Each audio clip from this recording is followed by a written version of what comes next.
All right, begin building the side blocks. There are two, and they are different. We have a left and a right, and they only fit one way. You put it on the wrong side, the marks don't line up correctly, neither would the holes for the bolts. So they will go only one way.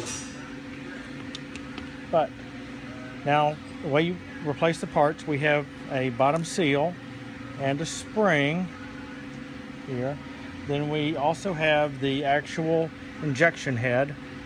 And this is a machined surface, so be careful not to scratch it.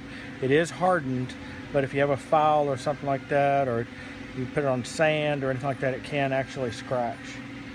First, again, continue using the silicone lube. Be sure and put a little bit inside of here in order to grease the O-ring, which we have already installed on this seal right here.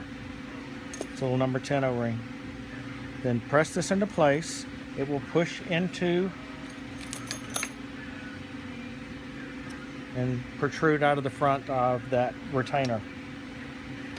Now you've already put the spring and the seal here.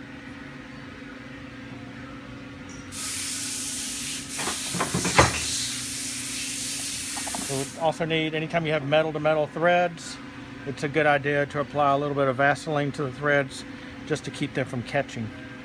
All right, once you have that together, this screws straight onto this side cap. And with a 1/2-inch wrench, you tighten that up until it bottoms out. Doesn't have to be super tight, just snug it up.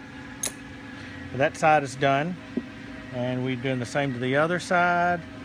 We have the same where we drop in the seal and the spring and the injection head retainer. Screw this in, tighten it up. Now, it's always a good idea, again, to put Vaseline or some type of white grease on these heads. I have cleaned this already, but make sure there's no grit or anything on there because you'll damage the surface of this. Again, it is a hardened surface, but you don't want to take any chances with an expensive part like the mix chamber. Once you have that, there is another number 16 O-ring that goes into place here. The side head, and then two of the 832 bolts.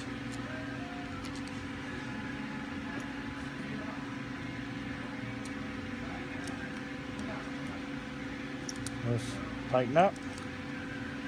As you tighten, you'll notice the spring compressing, and that's what holds pressure against that mix chamber.